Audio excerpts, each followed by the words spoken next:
देखो, यहां हम इलस्ट्रेशन नंबर 6 स्टार्ट करते हैं। D J and P R partners sharing profit and losses equally.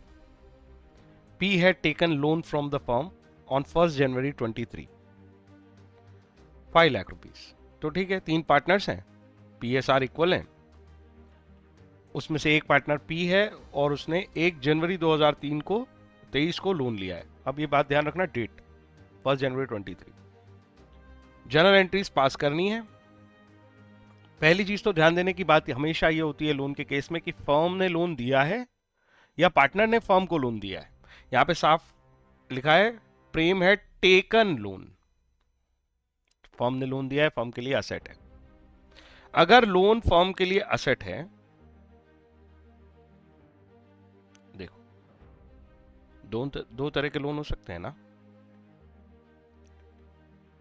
Loan related to firm, या तो लोन लायबिलिटी हो सकता है या तो असेट हो सकता है। लायबिलिटी के केस में interest is charge against profit.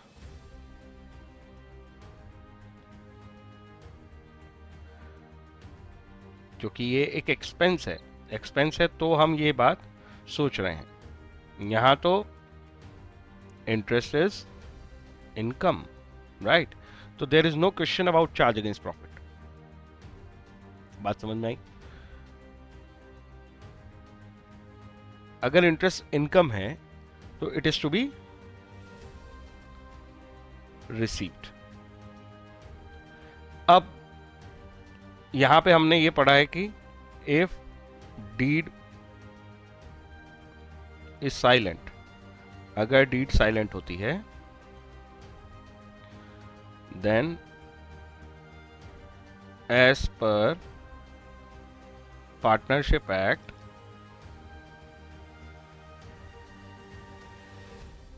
6% पर annum rate will be applied। और यहां if deed is silent then no interest will be charged। यहां पार्टनरशिप एक्ट आके ये नहीं बोलता कि आपको इंटरेस्ट 6% पर एनम का लेना है। ये बात आपको समझनी होगी। तो हम ये कह सकते हैं जब पार्टनर ने फर्म से लोन लिया है, मतलब फर्म के लिए ये लोन एक असेट है, interest will be charged only if deed और agreement agreed among the partners. तो जब तक पार्टनर्स के बीच में एग्रीमेंट नहीं है इंटरेस्ट रेट को लेके, तब तक कोई interest on such loan charge नहीं की करेगी फर्म। ठीक है, आई होप मेरी बात समझ में आ गई। तो ये चीज आपको आइडेंटिफाई करनी होगी हमेशा क्वेश्चन में, जब भी लोन दिखता है फर्म और पार्टनर के बीच में, तो ये आइडेंटिफाई करो फर्म के लिए वो लोन लायबिलिटी है या असेट है।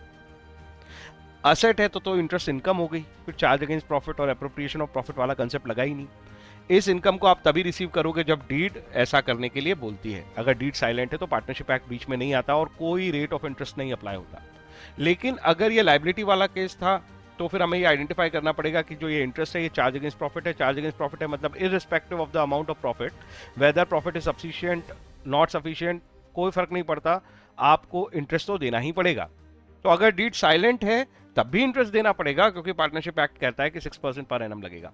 अदरवाइज जो डीड में रेट ऑफ इंटरेस्ट मेंशन होगा वो रेट ऑफ इंटरेस्ट अप्लाई हो जाएगा। आई होप ये बात क्लियर है। तो हमारा ये जो क्वेश्चन है उसके अंदर तो प्रेम ने फर्म से लोन लिया है, मतलब ये केस तो असेट वाला है। आई होप मेरी बात समझ में आ गई। अब रही बात इसकी जर्नल एंट्रीज की, मैं ऑलरेडी कंसेप्ट में ये जर्नल एंट्रीज सिखा चुका हूं। ठीक है, मैं एक बार यहां पे रिपीट कर देता हूं। जब लोन लिया जाएगा तो एंट्री क्या बननी चाहिए? On the date of loan. हम वो वाली बात करें कि पार्टनर ने फर्म से लोन लिया है, राइट? तो लोन टू पार्टनर, ये एसेट बन जाएगी और फर्म पैसे देगी, सो टू बैंक आ गया। On due date of interest, ये सब्जेक्ट टू है कि भाई एग्रीड है तो ही, अदरवाइज बात खत्म। इफ एग्रीड तभी इंटरेस्ट ड्यू होगा। अगर इंटरेस्ट ड्यू होगा तो इंटरेस्ट कितना ड्यू होगा और कैसे होगा, मतलब जनरल एंट्री क्या बननी चाहिए? हमारे लिए इंटरेस्ट इनकम है, ठीक है, तो पार्टनर से हमें ये लेना है। पार्टनर से लेने के लिए हम पार्टनर कैपिटल अकाउंट का यूज करेंगे। यहां मैं पार्टनर लोन अकाउंट का इस्तेमाल नहीं करूंगा जैसा मैं यहां करता था लायबिलिटी में। कंसेप्ट में मैंने ये बात और डिटेल में समझा रखी है। तो partner capital account debit to interest on loan, ये हमारी इनकम रिकॉर्ड कर दी हमने, ठीक है, इंटरेस्ट इनकम रिकॉर्डेड। आगे चलो, ऑन रिसिप्ट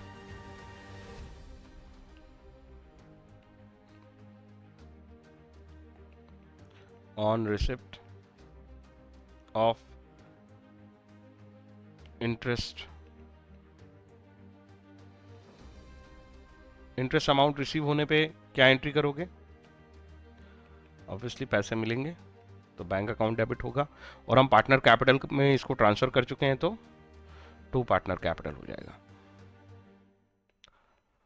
ध्यान रखना, अगर डेट ऑफ इंटरेस्ट और ये इंटरेस्ट अमाउंट रिसीव्ड एक ही है, ठीक है ना, तो आप सीधी एंट्री कर सकते हो bank account debit to interest on loan. अगर ये दोनों सेम हो जाए तो you can do direct entry, bank account debit, पैसे मिले और इनकम हो गई। फाइनली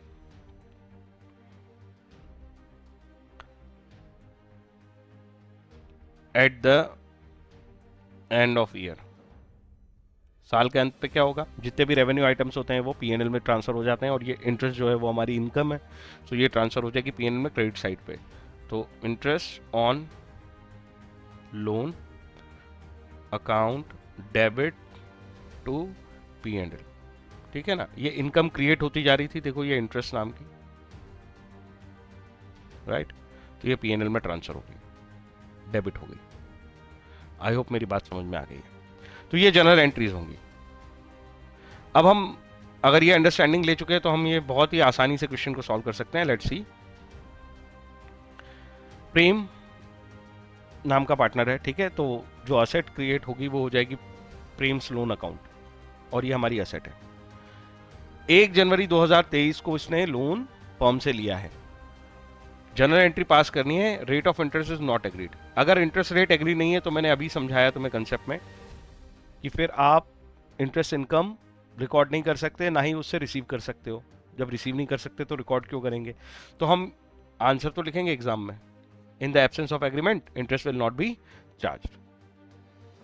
जब तक एग्रीमेंट नहीं है इंटरेस्ट चार्ज नहीं होगा। दूसरे केस में उन्होंने क्या कहा, rate of interest to be charge is agreed at the rate 10% पर एनम। उन्होंने कहा कि हमको 10% का इंटरेस्ट रेट चार्ज करना है। तो 10% का वैसे तो 5 लाख का 50,000 होता है, लेकिन 50,000 जो है वो तो 12 महीने का है, राइट, 10% पर एनम है ना ये। तो फिर हम इसे 10%, चलो फिर पूरा ही लिख देता हूँ, अदरवाइज तुम बाद में कंफ्यूज हो गए। ये लो 50,000 ये बन गया, और 12 महीने का डिवाइड बाय 12, जनवरी से ईयर एंड 31 मार्च केवल 3 महीने का इंटरेस्ट ड्यू होगा। 3/4, ये 5, ये 2 0 से 2 0 कैंसिल, और 2 बचा है ना अभी, ओके, तो हो गया ये 2500, 12,500। तो ये 12,500 का जो इंटरेस्ट है वो हमें ड्यू करना पड़ेगा, ठीक है, क्वेश्चन में कहीं भी नहीं लिखा है कि वो इंटरेस्ट जो है वो रिसीव हुआ है, तो केवल इंटरेस्ट ड्यू की एंट्री होगी। आई होप मेरी बात समझ में आ गई। तो ये देखो, partners capital account to interest on loan account, ये इंटरेस्ट ड्यू होने की एंट्री है, और क्योंकि रिसीव नहीं हुआ है तो यहीं पे बात खत्म होगी।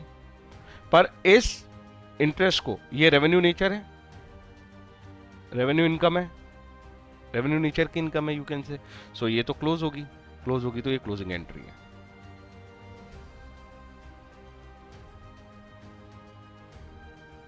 आई होप मेरी बात समझ में आ गई। आगे चलते हैं, एक इलस्ट्रेशन और देखते हैं। राकेश, गौरव, कबीर, 3 पार्टनर हैं। Kabir had been given loan by firm, मतलब अगेन ये लोन फर्म के लिए असेट है, एक पार्टनर को फर्म ने लोन दिया है। आगे चलते हैं, कब दिया है, डेट हो गई 1 अक्टूबर, ईयर एंड तक 6 महीने होंगे, यहां से 6 लाख रुपए का लोन है। अब ये देखो काम की बात, interest was agreed to be charge 10% पर एनम। अगर ये एग्रीमेंट नहीं होता तो इंटरेस्ट इनकम नहीं होती, राइट? तो अब तो इंटरेस्ट इनकम होगी 10% पर एनम से, पर 6 महीने के लिए, क्योंकि डेट ऑफ लोन से ईयर एंड 6 महीने चल रहा है यहां से। Interest was paid by cheque, अब पेमेंट की एंट्री भी वो पूछ रहा है।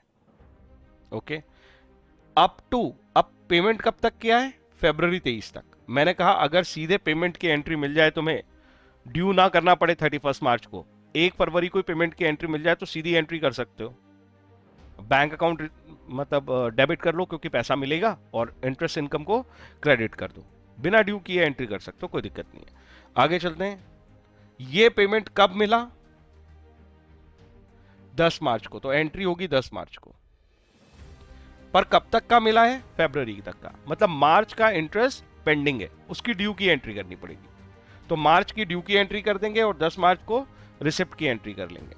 आगे चलते हैं, balance was yet to be paid, मतलब वो 1 महीना का जो इंटरेस्ट है वो पेबल रह गया। तो आप ये कह सकते हो कि आपको 5 महीने का इंटरेस्ट रिसीव हुआ है, 5 मंथ इंटरेस्ट जो है वो रिसीव की एंट्री करनी है, 1 मंथ केवल ड्यू करके छोड़ देना है। ये हो गया 6 महीने का हिसाब। तो पहले तो अमाउंट ऑफ इंटरेस्ट निकाल लेते हैं हम। अमाउंट ऑफ इंटरेस्ट कितना आएगा, तो 6 लाख इंटू 10/100, ये 10% हो गया, और हमें 5 महीने तक के लिए पहले कर लें और फिर 6 महीने तक के लिए कर लेते हैं। 5, 6 और ये 0 से 00 गया, 1000, राइट? 25,000 रुपए, 25,000 रुपए जो है वो 5 मंथ का है, ठीक है, और 5,000 रुपए 1 मंथ का है। 25,000 रुपए 5 महीने का, इसे सीधे रिसीव कर सकते हो। सीधे रिसीव कर सकते हो, कब करोगे, 10 मार्च को करोगे, क्योंकि 10 मार्च को रिसीव हुए हैं। कैसे रिसीव करते हैं, बैंक अकाउंट टू इंटरेस्ट, बिना ड्यू किए सीधे रिसिप्ट की एंट्री कर सकते हो। अगर ड्यू करके करोगे तो कुछ गलत नहीं हो जाएगा, ठीक है? पहले पार्टनर कैपिटल अकाउंट में ड्यू कर दो, फिर रिसीव करो। पर क्योंकि 10 मार्च को हमें पैसे मिल गए हैं सीधे, you can directly record this as receipt entry, ठीक है? दूसरी बात, 31 मार्च को, 1 महीना जो मार्च वाला महीना है उसका जो इंटरेस्ट ड्यू हुआ है उसका पैसा तो नहीं मिला, पर ईयर एंड आ गया है। क्योंकि ईयर एंड आ गया है, इस दिन तक की सारी इनकम मुझे ट्रेस करनी है। इसको ट्रेस करने के लिए मैं इस ईयर एंड पे इसे आउटस्टैंडिंग बोल के रिकॉर्ड कर लूंगा। तो ये इनकम हमने ट्रेस कर ली कि 5,000 की इनकम भी इसी ईयर को बिलोंग करती है, और 25,000 के तो रिसीव हो ही गया है। टोटल मिला के 30,000 की इनकम हुई है इस साल, जिसमें से 25 रिसीव हुए हैं और 5,000 आउटस्टैंडिंग है। ये रेवेन्यू नेचर का इनकम है, राइट? कैपिटल नेचर का इनकम नहीं है, रेवेन्यू नेचर का इनकम है। पीएनएल में जाके क्लोज हो जाएगा। ये पीएनएल में क्लोज हो गया, 30,000 हो गया 31 मार्च को। तो इस तरीके से आप इंटरेस्ट जो कि इनकम है किसके लिए, फर्म के लिए, उसे रिकॉर्ड करते हो। आई होप ये दोनों जनरल एंट्रीज आपको समझ में आ गई हैं। आगे मिलते हैं किसी और नए टॉपिक के साथ।